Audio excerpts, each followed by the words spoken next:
She made millions of people laugh. She was, said the Prime Minister, a national treasure. The comedian Victoria Wood has died from cancer, aged just 62. Colleagues called her warm, funny, brilliantly talented, down-to-earth.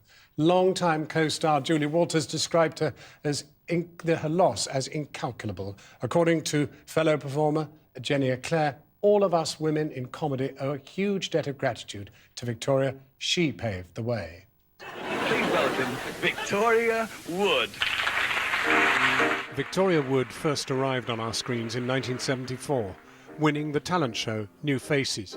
There's a tin in the office cupboard labelled Lorraine. It was in the 1980s that she secured her place as one of Britain's best-loved entertainers, writing sketches, stand-up and songs for the endlessly inventive series Victoria Wood as Seen on TV, often appearing alongside friends and comedy collaborators. What about those Dublin prawns? Never touch prawns. Do you know they hang around sewage outlet pipes, treading water with their mouths open? They love it! So anyway, I'm at Maison Relays. Aren't prawns an aphrodisiac? I wouldn't put it past them. Can you put boiler on for me, Stan? In the 1990s, she created another stellar TV series, Dinner Ladies, this time bringing her warm, poetic dialogue to a Manchester canteen. Yeah, but Norman, I can't sign saying I've had Granary torpedoes if I haven't had Granary torpedoes. That'd be like a bridge over the River Kwai, that, wouldn't it? Hey? Well, it'd be like Kim Novak in Vertigo. You know, living a lie. Have you never seen Vertigo? Seen it, I've got it. Over 4 decades in television, this entertainment all-rounder won numerous awards, including many BAFTAs. My husband doesn't really like me to... We can't pander to husbands. These are perilous times. One in 2006 for her writing and acting in Housewife 49. I can't, really. This is somebody who could write dialogue like Alan Bennett, she could write songs like Noel Coward, she could write drama like Alan Bleasdale, and she could pack out the Albert Hall like Billy Connolly. And all of this with a warmth and a humanity and a generosity. I mean, even with Julie Walters, she could hold her own as an actress. She was the complete package. I mean, I think to everybody, this is a deep, deep shock. And at 62, it's not just what we've lost, but what she could have written and was writing that we'll never see. It's a terrible loss. Well, I'm sorry, God. I have to say, one life per person is not enough. Not enough. I would like to live more times than this. If you don't agree, then tough. Tee you up. Life's not fair, is it, she once said. Some of us drink champagne in the fast lane, and some of us eat our sandwiches by the loose chippings on the A597. Following my dream, following my dream tonight.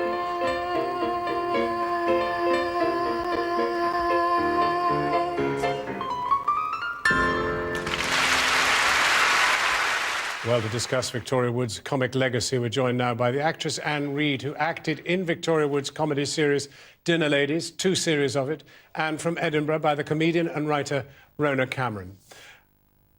Well, Anne Reid, you could see in Dinner Ladies, without any question, that the two of you had something going. Well, everybody did. I mean, the scripts were so wonderful. I'm totally devastated, actually, today. The first time I heard about Vic was my husband, Peter Eckersley, was producer at Granada, and he came home one night and said, I've just seen this wonderful girl at the Crucible Theatre, Sheffield, and I'm in a play called Talent. And I'm going to buy it for television. And they started this relationship, you know, working together, and Wood and Walters with Julie. And then after he died, she asked me to be in her shows and sort of changed my life. I mean, I just thought she was, well, everybody's saying the talent. I used to say if I could only play the piano like she did. She was extraordinary. Extraordinary talent, and if you saw her at the Albert Hall, you know, grown men were practically being sick with laughter. She's, you know, how many people in our generation have made us laugh like that? Can you manage just to look at a little clip yes, of you two? Sorry, yeah. Oh, heaven. We only do it with it, and I'm still not with. Tuna and sweet corn. Un means it's all mushed up, it goes together. Morecambe and Wise. Little and large. Wallace and Gromit. Baby food. That doesn't go together. It's all mushed up. Lovely. But let me turn to the next generation and find out what Rhona... Rhona, what do you think Victoria did for you and your trade? Well, I agree with Jenny Clare's words that she paved the way for many women. And I think the very special thing about Victoria Wood, and it is heartbreaking news, is that her material, her subject matter, her persona, it kind of transcended gender. And she was not only, I believe, the greatest women comic force in this country, but one of the greatest comedians we've had. And at 16, I took the bus up to Edinburgh here to see her in the festival on my own. And she came out on the stage, and I seriously felt that there was hope. And she was a huge inspiration because she had an androgyny to her as a performer. And I don't think you would meet anyone who did not appreciate her and did not laugh their heads off at all her work. She was phenomenal, a tour de force. Do you think that she did actually place women comedians in a spot that they'd never been before? Yes, I do, because there were very few, and no disrespect to all the women who've been working for years in the theatre and stage in comedy roles. I mean, you know, I still laugh at Gracie Field's songs, you know. I mean, there's a whole list of women who've been working for years.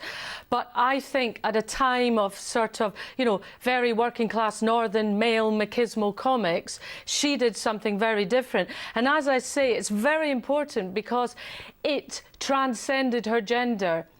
And with that, you know, northern warmth, in that sort of Alan Bennett way, where she would comment on something like death and then give a punchline like, you know, while other cultures scream, you know, we say, you know, Vera, you butter, I'll slice. And that's the classic way that she dealt with the very dark subjects that we all struggle with as human beings. And that is so British and so great. Well, let me turn to you again, Anne Reid. Did you know that she was so ill? Yes, I knew. She gave the best Christmas parties that you could ever go to. They were absolutely magical Christmas parties, and we all would sing. We were all given carol sheets to sing. And I knew at Christmas, when I wasn't invited, I thought, have I offended her, you know? And then I got in touch and spoke to her PA, who said that she wasn't well. And then in the next month, I heard how seriously ill she was. But, you know, you just pray for a miracle. So I knew it was imminent. And I feel so sorry for her children, for Grace and Henry, who she absolutely adored, you know, and it's just so sad. The terrible thing is that it's not just her person that's now removed, but the fact that her creativity's gone. Oh, she had so much more to give. I used to say to her, you've got to write a film for Meryl Streep, or, you know, not just write for the gang, you know, for Julie and Duncan and Celia and me. I said, I'd like to be around when you get your first Oscar, you know. I really thought that eventually she would turn into become a writer. Her characters were so brilliantly drawn, even 2 lines, you know, with the right lines. She was terribly clever, you know. She read everything. She was really, really clever and just extraordinarily talented, extraordinary. But even I, who didn't know her, I can take from Rhona what she was saying about how she talked about death, for example, I mean, in some of her comedy, that she would have dealt with this somehow, and she'd probably made fun of you because you'd outlived her by 20 years. And maybe. It's the saddest aspect, in a way, isn't it? Maybe. That she died so young. Yeah. Yeah, I don't know. She was just... Pete, my husband, used to say, he said, she's extraordinary, because he said, you know, if they got a script and he said, Vic, this script needs another joke, she would come in the next day with 15. And if you've ever tried to write a joke or a funny line... Anne Reid, thank you so much for coming straight in from filming, so we're really grateful to you. And Rhona Cameron, thank you very much for coming into our Edinburgh studio. Kathy.